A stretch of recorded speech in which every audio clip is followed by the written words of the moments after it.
Hello and welcome back. आपने HIV से related सवाल पूछा है कि अगर दो पार्टनर हैं और दोनों का कहीं कोई कांटेक्ट नहीं है और वो दोनों आपस में मिलते हैं और दोनों ही नेगेटिव है, इनको कोई बीमारी नहीं है, तो क्या लगातार आपस में मिलने से इन दोनों में एचआईवी पैदा हो सकता है सिर्फ इससे कि ये लगातार आपस में मिल रहे हैं बार बार? तो ऐसा कुछ भी नहीं होता। अगर दो बंदे दोनों नेगेटिव हैं, उनको कोई बीमारी नहीं है और वो लगातार आपस में मिलेंगे तो इससे एचआईवी जनरेट नहीं होता। लोगों में ये सोच भी मुझे लगता है कि अगर दो लोग आपस में मिलेंगे और बार बार मिलेंगे तो उससे ही एचआईवी अपने आप पैदा हो जाएगा। तो ऐसा कुछ भी नहीं है, एचआईवी अपने आप नहीं पैदा होता।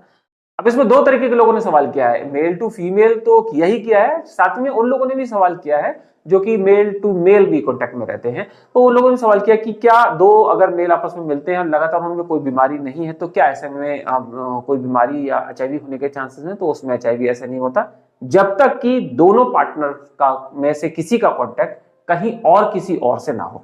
तो अगर मान लीजिए ये मेल फीमेल है और इनमें से कोई भी कहीं बाहर नहीं मिलता किसी से, लेकिन किसी एक का अगर कांटेक्ट कहीं और है और वो किसी ऐसे के संपर्क में अगर नहीं आया है कि जिसको एचआईवी हो, तो भी इनमें से किसी को एचआईवी नहीं होगा। लेकिन अगर कभी इन दोनों में से कोई एक ऐसे के संपर्क में आ जाए जिसको कि एचआईवी है और उसके बाद फिर ये अगर आपस में मिलेंगे तो जाहिर सी बात है कि ये वायरस वहां से लाएंगे और फिर आपस में एक से दूसरे में ये ट्रांसमिट हो जाएगा।